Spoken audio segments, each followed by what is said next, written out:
Hi, my name is Al Getler, and welcome to another episode of Lead or Be Led. This is web TV for leaders, and we are so happy you're here with us.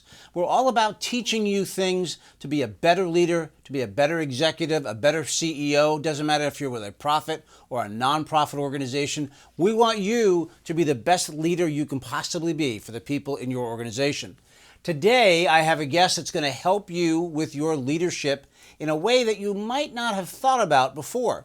His name is Dave Sollars, and he is a friend of mine. I've known Dave for quite some time. He's a serial entrepreneur. He's someone who has worked in health wellness and in stress management. He's someone who's trained in the theater. He's really a great all-around guy, and right now he is spending a lot of his time coaching executives to improve their executive lifestyle and their presence, and what we're about to talk about today, their ability to tell stories. So Dave, welcome back to the show.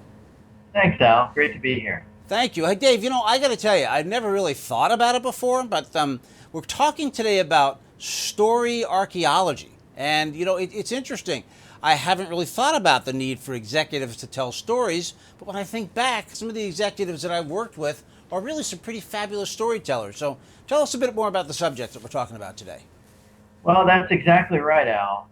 Many of the people that you find that are effective leaders are able to share their vision or their strategic path forward with the story. Mm-hmm. And the more personal they make it, the more people understand who they are, their strengths, their abilities, and have a concrete example of how they've done it in the past, and then gives them confidence to how they'll do it in the future. Mm-hmm. So if you're going to lead out change, or if you're going to lead an organization into a new area, stories are one of the most effective way to get your point across and let people know who you are and what you're bringing to the endeavor. Okay. So the average executive gets up in front of a group of employees and they're trying to make a point. Where do they mine a story from to make that point? How do they do that? The first thing that they have to do, and you mentioned this, is they have to start the ball rolling. They really have to show through modeling what we need to do. So I had this with a client. He's president of it's an international company. He's president of the U.S. division. He did not know how to start the story. He had stakeholders. He had important people in the organization talking about major changes where they didn't know if they had the money, the resources, the supplies. So I talked to him about a time. Let's find the way the story ends. Tell me about a time where you didn't have the resources that you had, but you did it anyway. Tell me about a time when your innovation, maybe as a young person, started to sneak out, that you saw that you had this power to actually innovate when you didn't have everything you needed. Came up with a story about how when he was a kid, the neighborhood wanted motorcycles. Nobody had motorcycles. Nobody knew how to build them.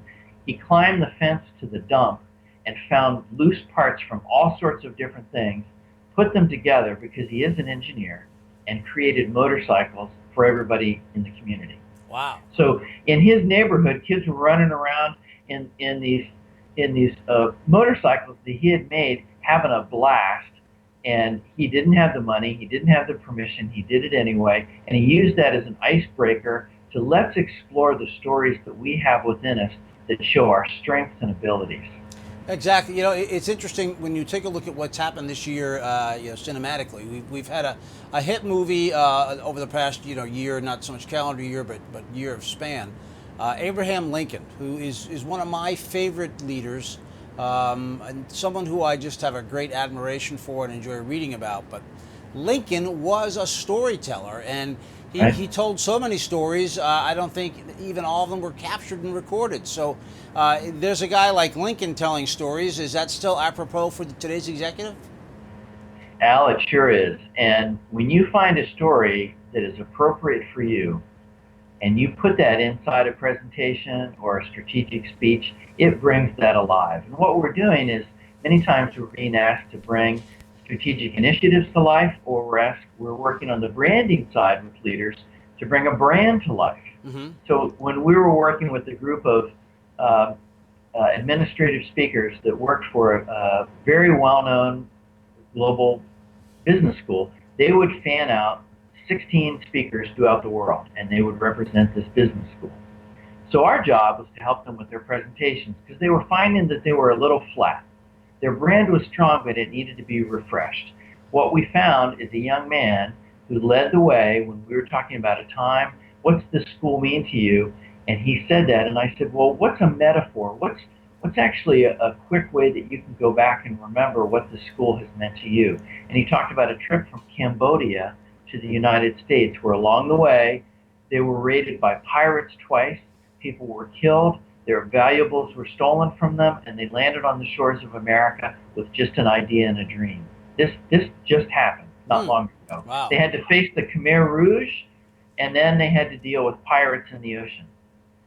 He translated that out and saying that this business school for him took him in, showed him values, but he could always count on his family. And after graduating from the school, he knew that his family got him through traveling from Cambodia to here, and this business school has taken over and helped him in his professional life to be just like his family, people and alumni that he could always count on.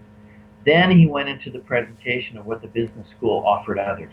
It added a dimension to that speech that was powerful, personal, and authentic to the young man. Right. He led the way. We changed every presentation for that group, and they're fanning across the globe now, just knocking it out of the park.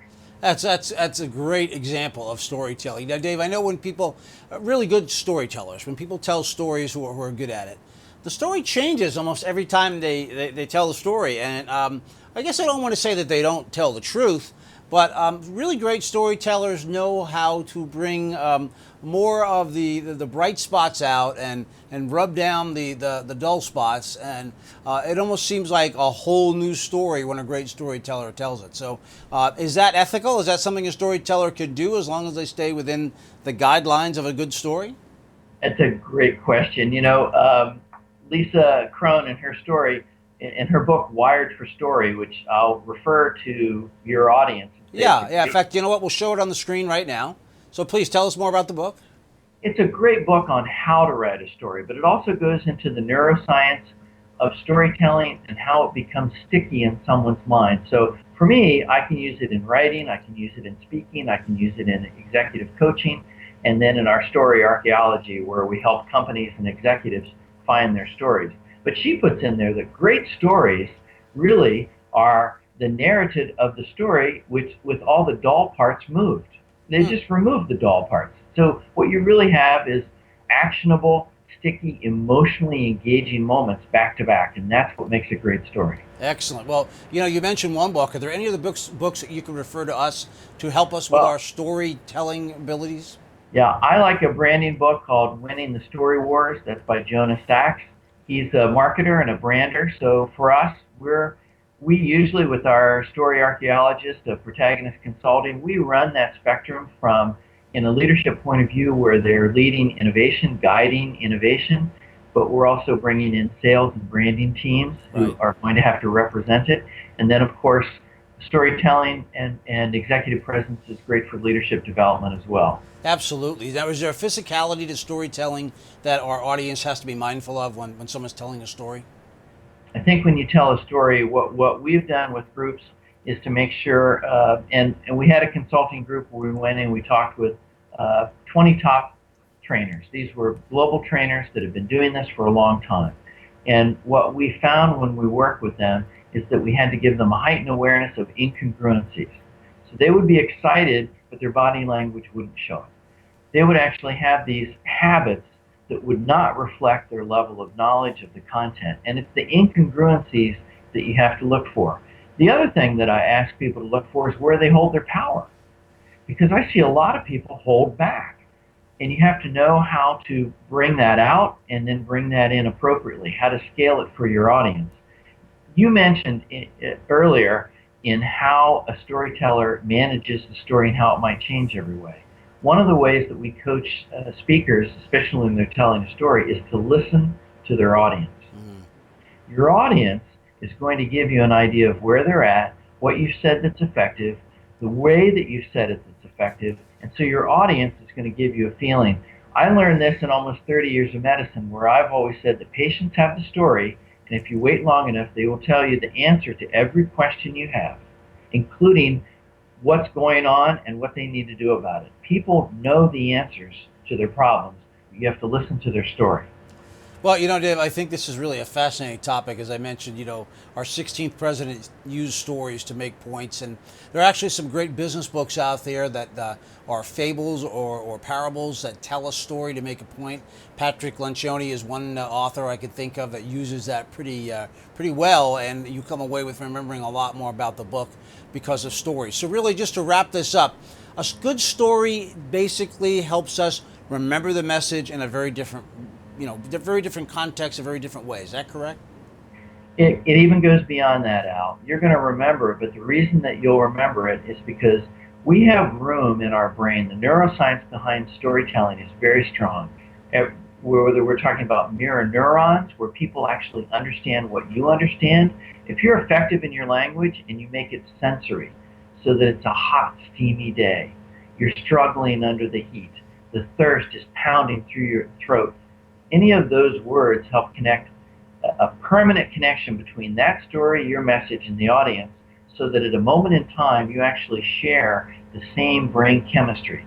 So they will have a place in their brain larger for that than they will just a bullet list of facts. So when they go to remember you and your story, they already have a storehouse of sensory images that you put there through an engaging story. Well, Dave, you know what? You just made me thirsty. So we're going to have to end here because I have to go get something to drink. You did a good job telling a story. But Dave, if I want to know more about Dave Sollars, how to contact Dave Sollars, and maybe how to bring him to my organization to help us with things like storytelling or executive presence or any other leadership subject, where would I go to find Dave Sollars?